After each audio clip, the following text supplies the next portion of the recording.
go over a ledge, that's sort of hard. Yep.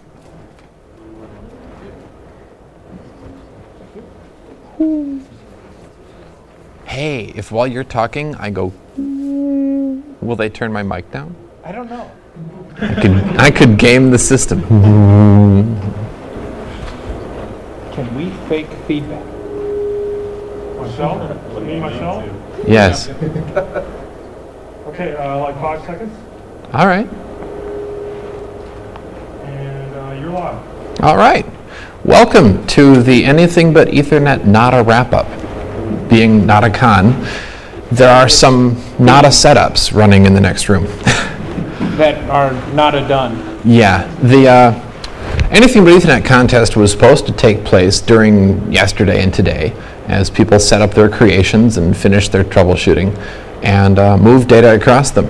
And then I was going to walk by and count the hops and apply bonuses as necessary and figure out whose was the coolest. One's still in progress, and one had a piece of itself stolen overnight. So while those problems are worked out, I'm going to tell you a little bit about the history of Anything But Ethernet and take questions and hopefully inspire some of you to compete next year because, as I mentioned, there are 2 setups running in the next room being prepared for this contest, and I would love to see 10 next year. They don't have to be huge. So. Nor do they have to be heavy. Just that was the weight of the ones that came this year. Yeah, they. Setup that you're speaking on. Yes, exactly. Very heavy. Yes. Yeah, speaking of feedback, I'm not faking that. And I'm not sure my mic is working, but I'm not particularly concerned. Anyway, so was that DEF CON 9 or 10? 10. 10. We were driving because I'm not fond of I like airplanes, you know, zoom, zoom through the sky is cool. I like the airline industry. So we were driving to Las Vegas. It's a long drive. And we were talking, me about telco, because that's where I work, and him about... Data, as best as can be described. Ethernet, primarily. Because that's where he works. And we were realizing that there's so much more to each other's professions and specialties than either of us realized before that. Specifically that, you know, a lot of the datacom world has no idea what actually goes on. You know, when they order a T1 between like here and, you know, San Diego or something, I think somewhere in their head there's this picture of like a pair of wires going all the way there. They don't realize. Okay, we now have a wireless link failure. We're recovering. Yeah. Speaking of wires going all over the place, they don't realize that there is, you know, all this stuff happening below the layer of their circuit. That T1 is packed into a DS3 with 27 other T1s, and then that DS3 is packed into an OC48 with 47 other DS3s, and that OC48 may bounce through an OC192 on the way out to San Diego. But all of this is bit for bit transparent and millisecond for millisecond transparent in a timing way, so you don't see it. You would twiddle the line on this T1 and it twiddles in San Diego. You don't know. It doesn't show up in a trace route or anything. And so all these data people don't really have an understanding of what goes on in the telco world. And I wanted to change that. And so, and you know, of course, there's... At some point during the extremely long trip, because when we say we were driving out to DEF CON, a more accurate way to say it is we were driving straight out to DEF CON, yes. Which was what, roughly 31 hours, not including stops. Yes. So you figured 32 and a half if you count all the, you know, gas and restaurants and things like that. And I blurted out some silly line like, there ought to be a contest about doing anything except Ethernet. And it kind of stuck. Yeah. Boy, that sounds cool. Yeah, we could get Token Ring and ArcNet and T1s and ATM. And we had no idea, none, what was going to happen 3 years into the contest. Yeah, so the first year, it was announced on the website for notacon 1, and there was exactly one entry.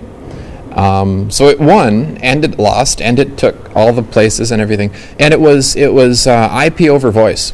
A couple guys hacked together some scripts in the car on the way here from Pittsburgh, I believe so. There aren't very good records of this. I'm not entirely sure who they were. But the idea was that they would take these two laptops with Linux and some, speech recognition and synthesis and speakers and microphones and set them next to each other, and they would talk back and forth and exchange data. It didn't work real well.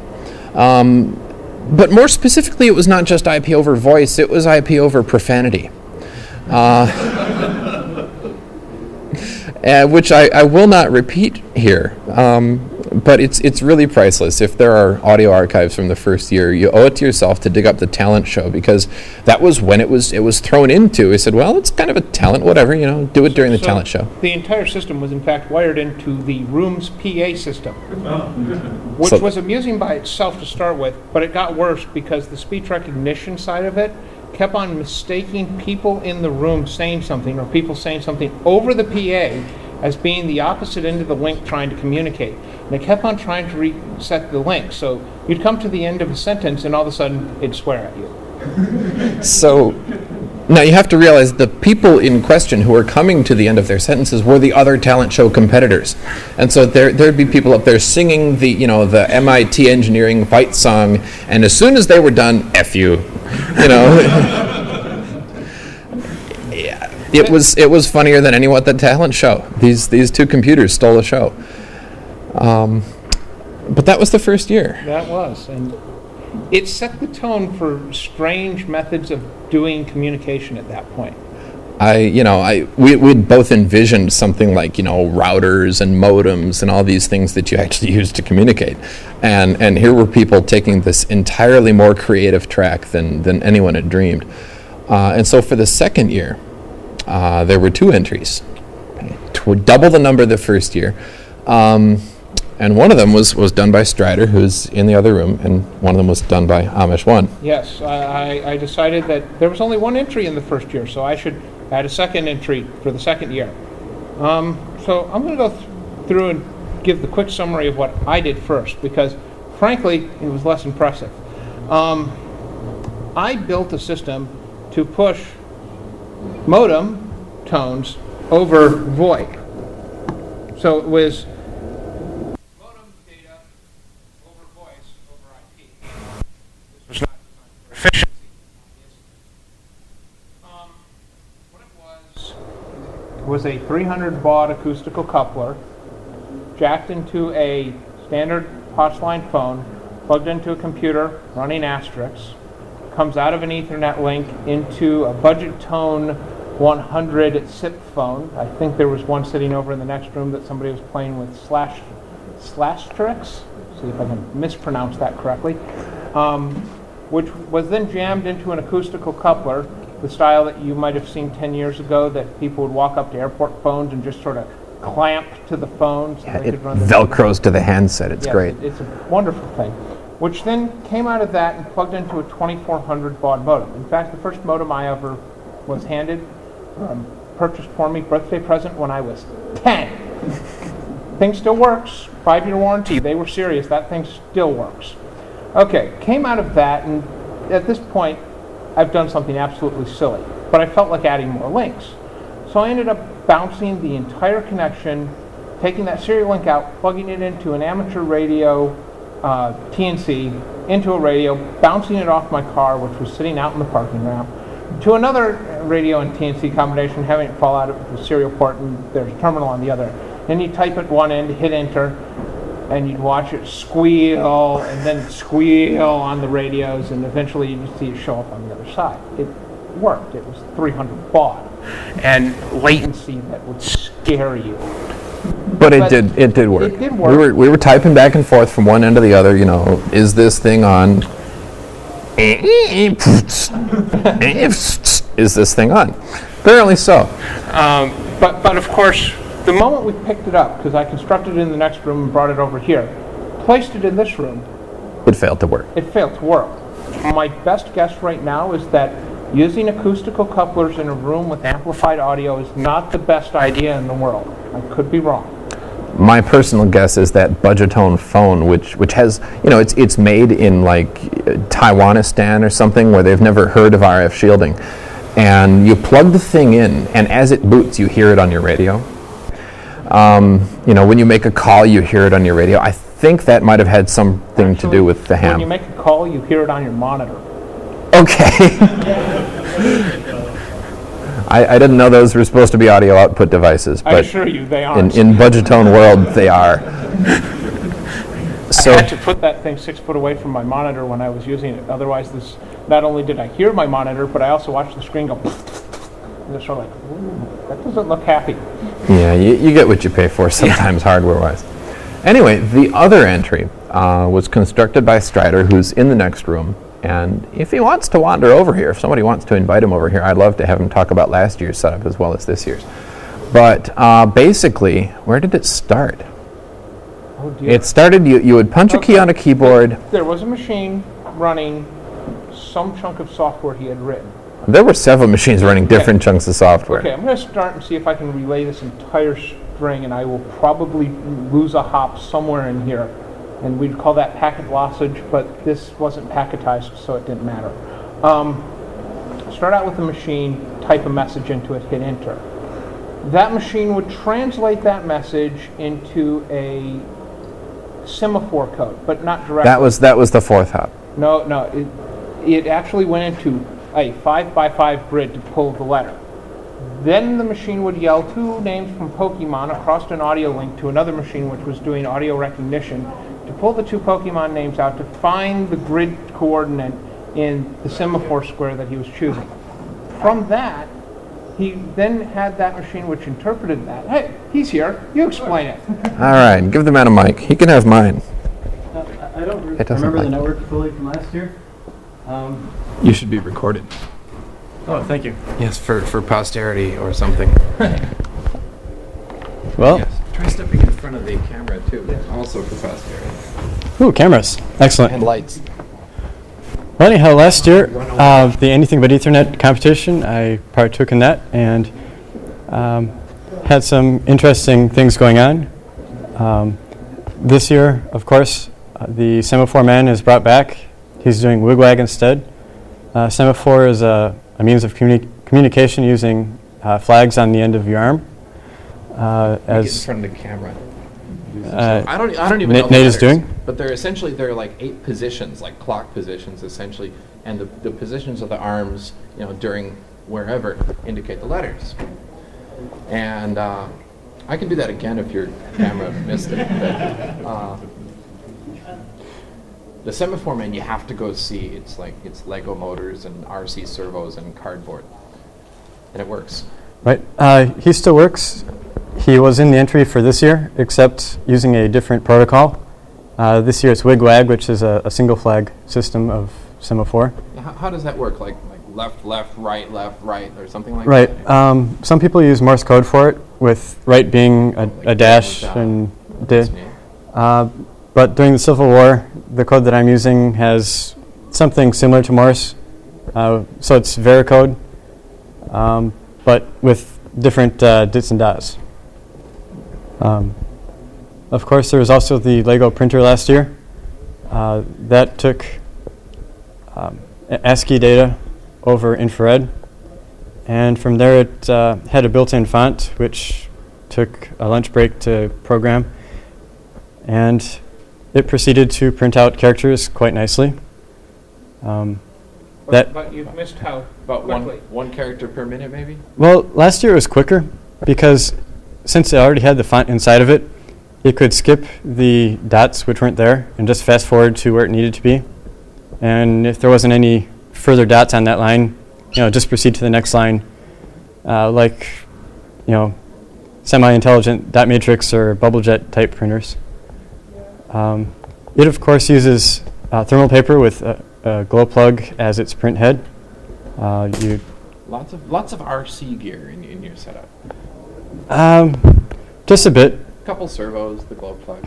Right. I was into model planes, still play with them occasionally, so I had that lying around. And most of the stuff in there is everything I had lying around. This year the printer is doing Hellschreiber instead of just printing ASCII characters, meaning the font is stored on the computer sending it data rather than in the printer itself, which gives you some problems with synchronization. Hellschreiber is a fax protocol where you're sending a single line at a time. So you start at the beginning of the line, you send characters as pictures going from left to right. And if your synchronization isn't perfect, it rolls off the paper tape. So you have the letters, but you might have the top of the letter on the bottom of the line and the bottom of the letter on the top of the line. So you're never quite sure what you're going to get, but you can usually piece it together. And those were the highlights from last year, I think. Everything else was pretty straightforward. But Sure. all right.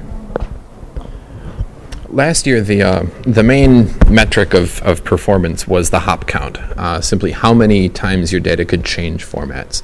And I don't remember what yours was. It was like 11 or something. 10 or 11. It was Yeah. the same. We tied on that. Okay, you tied on that, but it was like from typed text to the spoken Pikachu names to serial out to the PIC controller, PCM out to the RC controller, PCM across radio to the servo controller, and then semaphore, which was actually watched by a video camera. This is the cool part. This video camera was watching the semaphore man's arms and interpreting blocks of color in the image to mean certain things and reconstructing the letters that the semaphore was indicating. Those went where? Was that to the printer controller? Back through the computer to the printer. Okay, yeah, to another computer that sent the characters over infrared to the printer. And so this was, something like 10 hops. Same as actually if you totaled up all the links in Amish One setup. And so they tied. So this year, you're going for the tin cans and string bonus. Correct. Now, I don't know how many you've read the rules for anything but Ethernet, but there's a 5-point bonus. Maybe it's more. I think it's 5 points. For anyone actually transmitting data over tin cans and string. And in this case, it's a plastic cup and a string and a tin can on the other end. That works. What else have you got? Well, the Spark transfers data over parallel and SCSI. That might be dead. The hard drive doesn't want to load the parallel port module. Let's get you another mic. Time to change. Yes, it seems that all the turmoil has blown the Spark's mind. The parallel port module doesn't want to load anymore. It's rebooting right now, so it might be less temperamental next time around. Yeah, there was a power failure during when judging was supposed to happen this year. So, minor setback. The camera link is down currently due to the fact that I left the camera out in the hallway last night, and it seems to have walked away. But I tried to work around that, and that's not quite completed yet. Still have a buffer overflow on the Java to bypass that. So you're writing code, like as soon as you run out of this room and back over there, you're writing code to make this thing work. Yeah, hopefully the sun is working, or else the code will never get run because it can't get past the sun part Okay. to get to that code. So the plan is, Big banged video. hopefully by maybe closing ceremonies, we'll have some final judgment. Because this year's other entry, Paul Timmons, who you may have seen during his other talk about how to survive a federal investigation, also has a living room and a bedroom and rest of the house full of hardware. And he seems to have brought most of it. He's got T1 interfaces, ATM, HDLC, IDSL, some sort of DSL. I think it's IDSL that can run back to back without a DSLAM in the middle. And then he's got this PBX, which isn't really a PBX. Technically, it's an intercom that he picked up at the Findlay Ham Swap for $5. It's yay big. It's East German 1940-something manufacturer. It's a step-by-step telephone system. It doesn't connect to the real telephone network, so it's not a PBX. But you pick up an extension, and it generates dial tone. You pulse dial some digits, and you get to watch. It selects a digit, and then you dial more digits, and it generates ring and all this stuff. And when the other extension answers, it connects the call and everything. And I saw a modem. I saw a pair of modems connect through this thing. I'm not exactly sure how or what it took to make that happen. There was some phone cord making and some They punching actually down of. had to war dial to figure out which Oh, yeah. plug they were They plugged didn't know which into. extension was which, so they had to war dial the darn thing to find it. But what is it, like 9600 they were getting through the thing? I saw 9600. I don't think it was stable, so I think they were in the process of stepping that down. Relay logic. Yeah. 1200. Okay, it's at 1200. Okay. So, if Paul gets all that running maybe tonight, maybe tomorrow morning, then we might have a real competition on our hands. Barring that, I think Strider's going to walk away with this one, because yesterday, before the camera disappeared, the system was about 90% working. The camera link was the flaky part, but the Dance Dance Revolution, you didn't talk about that. He's running a serial port. He's bit banging with a really tight little loop that runs in the CPU to just twiddle the lines up and down on the serial port really, really fast, so that the signal coming out the serial port looks like an NTSC video signal. Also known as television. So it goes through a modulator into a decoder or something like that, and out to a screen, actually out as a digital signal to an LCD screen, where it shows up as a tic-tac-toe board. His software is generating a tic-tac-toe and bit-banging it out via serial. And then the problem is the video is really noisy. Humans can clearly see it's a tic-tac-toe board, but maybe a camera wouldn't be good at distinguishing those images. So what he's got is a DDR pad on the floor, and some human has to volunteer to be in the middle of this thing and step on the pad in sequence with the X's and O's that appear on screen. And this forwards the data on to the next hop. I highly recommend trying this out. If you walk by when the machine is running, jump on the pad and play some tic-tac-toe. Every game's a cat's game. You don't have to worry about being embarrassed because you won. Or lost. But what else is your machine doing? Bunsen brought laser modems, intending to integrate them into someone else's thing because he's only got one hop. But he's got one hop of laser pointers driven off a serial port that fire modulated beams of light across the room at a photodiode, which then drives the other serial port. It's bidirectional. It's pretty stable as long as they don't go out of alignment. Up to maybe 56K, maybe 115 too. It depends on how shaky the tables are that are pointing the beams at each other. But so that's where I hope this all goes, is that he brought some equipment with the idea of rolling it into someone else's setup. It's got standard interfaces. You don't get much more standard than RS-232. It's been around since like the 60s. And so I'd love to see, once the actual judging is done, I'd love to see these machines stretched together into one long setup. You know, through the semaphore, the wig-wag, and the DDR, and the T1, and the IDSL, and the laser modem, and the intercom, and who knows what else. I'd love to see all this set up. And next year, I'd love it to be even bigger, which is why you need to bring your toys. Everyone walks by these tables and says, "Oh, that's so cool. I could have done like this, and I got some of those at home, and I just didn't have time." Make time. Next year, even if you only bring 1 or 2 hops, bring some gear. Get it working before you come. This was my mistake. I brought some other toys I was going to play with on the network. Turns out Intel doesn't support those anymore, so I couldn't get the configuration tool I needed off their website. But I have it on my desktop at home. This sort of thing, get it running before you come, so you're not sitting in there like trying to recompile a kernel on a 300 megahertz machine in time for the judging, which is also taking place. Slow. We missed that one entirely. What's he doing? P. Justice let me in on what his horrible plan was. Perhaps some of you have become familiar with, if nothing else, through the advertisement of X10 home automation stuff, which allows you to turn lights on and off remotely. Oh no. Well, it turns out the computer interfaces are perfectly capable of generating and reading X10 signals. Oh, sure. And there are reasonably decent drivers for these computer interfaces under Linux. And with a little bit of work, you can in fact strap an Ethernet interface on the computer to a chunk of custom code running turn on and turn off codes over the X10 stuff. And another X10 module can read them.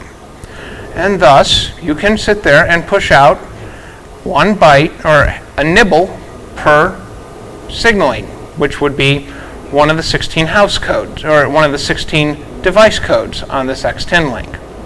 So you can sit there and push 4 bits at a time, slowly. So his protocol is very simple. He has timing recovery. The first half of the byte is the on code, the second half of the byte is the off code. And it sits there and pushes very slowly 1 frame of Ethernet traffic. So you actually send IP frames to a device, which it gets regenerated and pushed out over X10 house codes. I want to see this work. It gets worse though, since he's all running on 1 house code and just using device codes to indicate the nibble that he's transmitting. You can in fact build a network of these by setting each one to a different house code. Now I want to see this. They make these X10 boosters you can get if your house is too big and has, like, you know, the 2 sides of our 2-phase electrical system. The codes might not get from one side to the other, so they make these repeaters that you plug in, like your dryer outlet, or you wire into your circuit breaker box, that'll actually repeat the codes, and they blast them out at really high strength. So I want to see his system encoding data with one of these repeaters blasting out at really high strength in a neighborhood full of rich yuppies who all have X10 automation. Shockingly enough, we have a pile of lamp modules with us that we were going to set to the appropriate house code and unit codes and let them just blink. Well, there's already been one power failure, so yes, maybe we'll have to run that part on a UPS. The point, of course, being no anything but Ethernet device is complete without blinky lights. These are a requirement. Although the sparks in the intercom are close. Yes, those come very close. Yeah, you have to see this thing run, seriously. Rev has seen it. It clicks, it sparks, it growls. It does all sorts of things when you pick up the phone and dial. And it's glorious. It's just like it would have been in an old phone office in the 30s or 40s, except it's this big. And don't touch it. Yes, please. There's high voltage inside. It's cool. Who touched it? Was it you that touched it? No. It was Paul. That was yeah. Paul was trying to alligator clip something onto the wires, and next thing, No, actually, he's standing back. He was signaling it by grabbing 2 wires and tapping together. Yeah, that got me too. Yeah. Oh, okay. You've tasted its wrath. Kept me up an extra hour.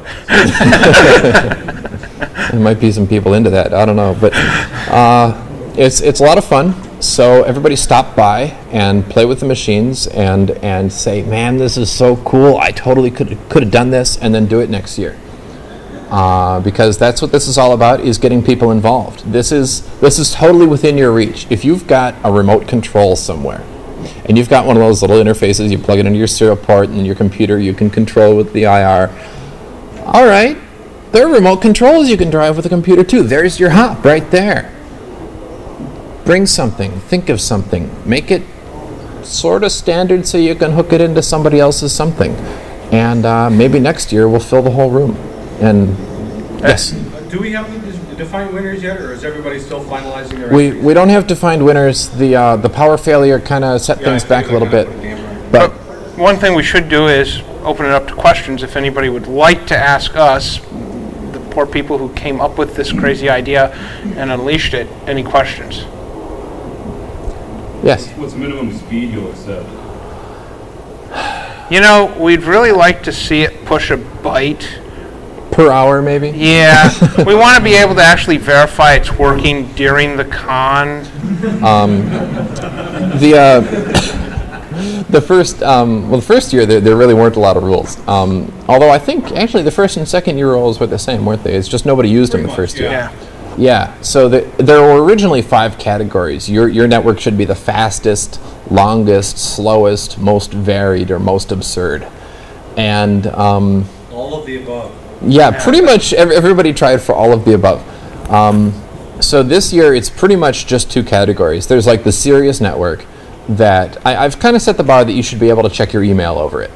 You know, maybe dial-up speed. It doesn't have to be fast. Hey, if we get something that, you know, the slowest hop in it is a T1, I will be very impressed. OC48 gear is getting cheap, people. Go on eBay.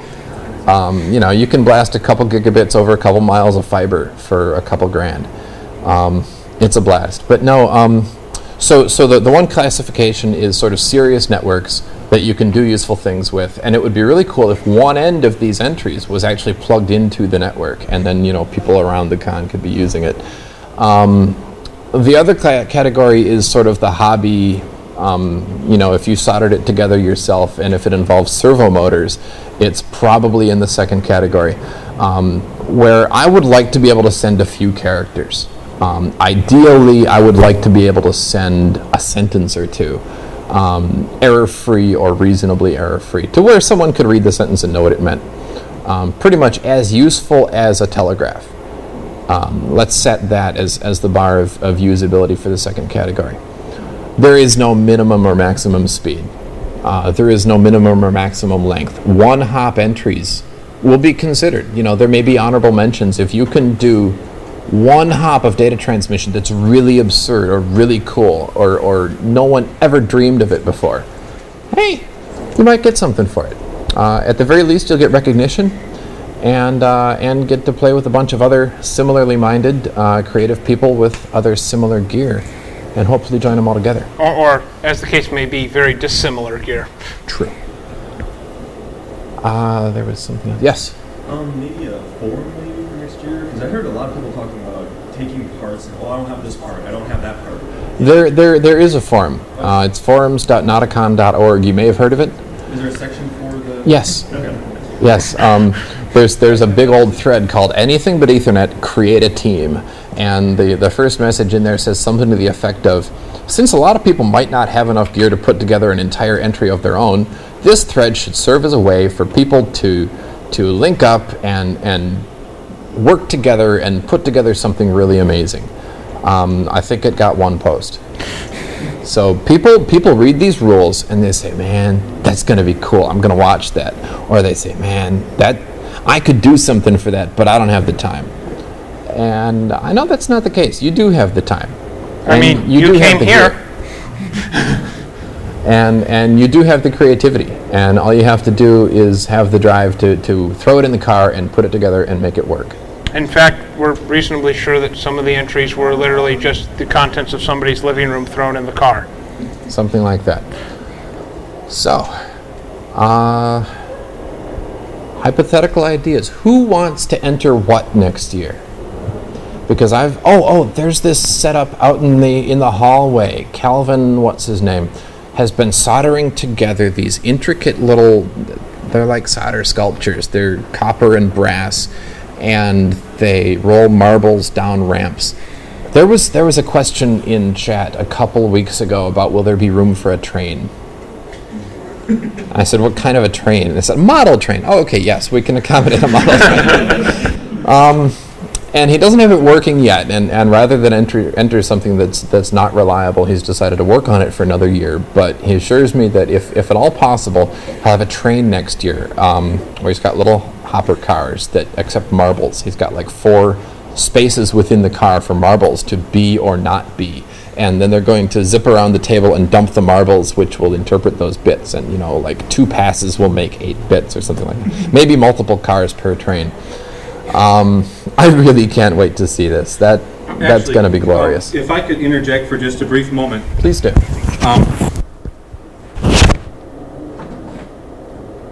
I will tell you about the status of Anything But Ethernet after I'm done talking about it a little bit. What I wanted to do this year was to try to get those events sponsored so we can have some real prize money, because I know that people put a lot of blood, sweat, tears, and their own money into this event. And unfortunately, this year we were unsuccessful. We're still going to try to make it worth the winner's while to have put this effort in.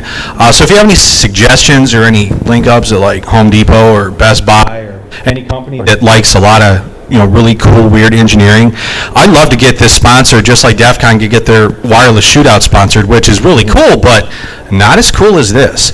So, I'm open to ideas. If you have any, please ping me after the con. But I think it's my goal next year to get this contest sponsored by somebody, out there, so we can get some real prize money there and really some real publicity. Yeah, I'd like to see publicity and prizes and 20 or 30 entries in here. We can make space if y'all show up. Yeah, I'll make space. I intend on actually getting all the rooms on the second floor next year, so we can have a couple of them dedicated to Anything But Ethernet. 2 reasons. Number one, we can lock them up at night. Kind of have like a little sandbox where people don't have to tear down and set up, because I noticed there's a lot of that this year, and I feel really bad. Like Strider's been working in there, had to tear down and set up and was worried about his stuff.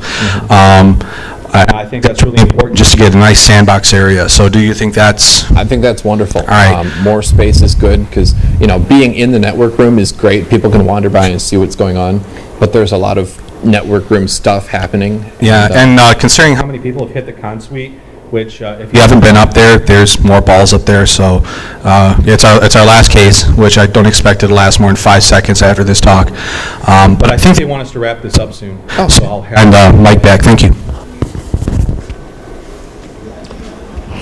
All right. Yeah, sponsorship would be great. I keep thinking Digium would be a natural fit for this. Yeah. You know, if they have some like FXS over Morse code adapters they could donate as prizes, that'd be great. You know, any sort of if you know anyone that's into maybe art, maybe communication, yeah, seriously, talk to Froggy, talk to me. We'll try to set up some sponsorship or some publicity or something. And get this the attention I think it deserves. It's, I mean, maybe I'm one to talk, but I think it's one of the coolest contests I've ever seen. And all it needs is more entries. And we will have a final call on who the winner is by closing ceremonies tomorrow? By closing ceremonies. If there is a winner, we will announce it then. Yes. I think the rules mention something about there may be a prize for honorable meltdown. Given some of the noises Clicky's been making, well, I don't want to jinx it, but we'll see. Paul's back there going like this. So, all right, I think that's it. How are we on time? I have no idea. You got like 10 minutes at least. Oh, well, okay. hey, More Q&A? questions? We're open to them. Tell you what, I don't know if we have to run the hour out. If y'all want to wander next door and check out some of these machines, you have to see these things. And you have to get their creators to explain how they work. That's the fun part. Yep. All right, that's it. Thanks, guys.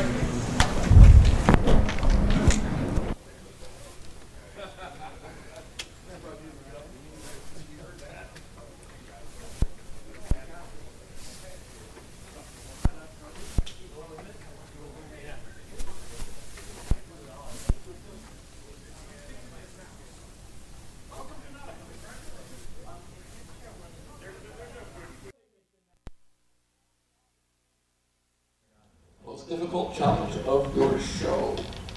For me, personally, the most difficult challenge initially was hosting.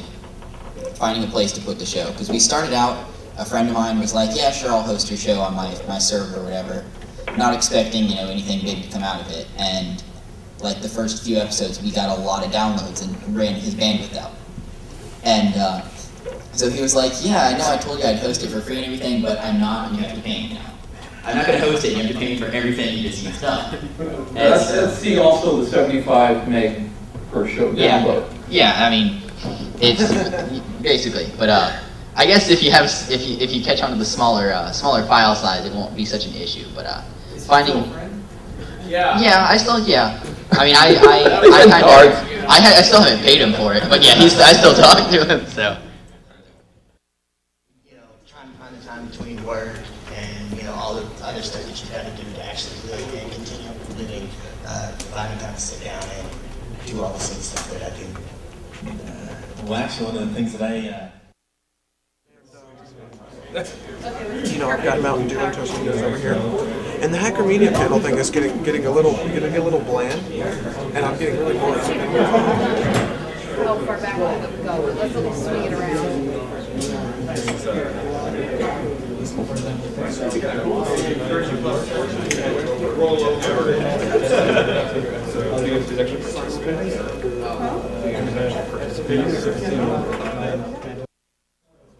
.7 volts in reverse direction.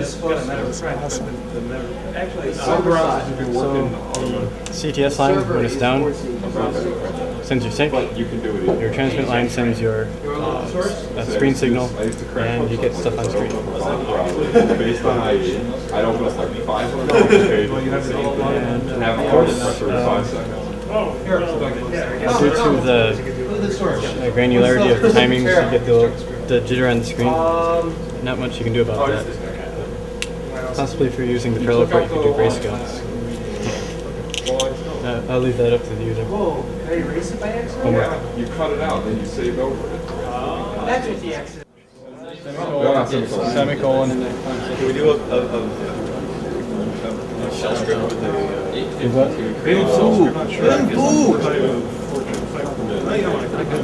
Semicolon? Yes. Cause too much communication.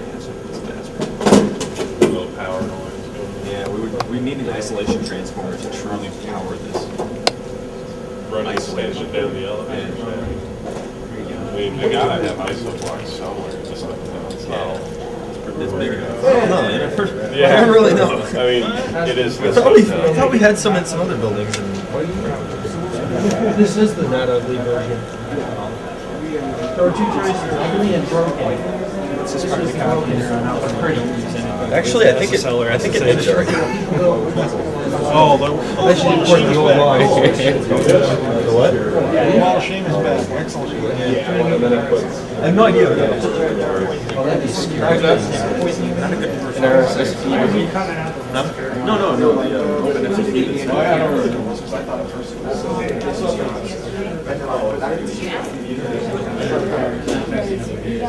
Yeah, so Talent shows in here? It looks like they're very talented. They're just calling up numbers. No, you're out first. Oh. We actually had at the third place by the Whitehouse that had gas station there. That one does not.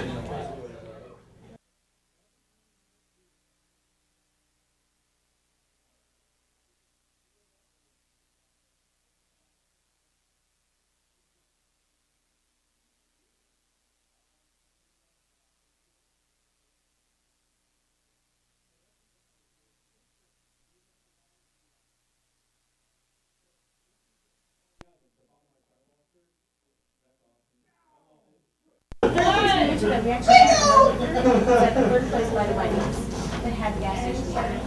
That one does not.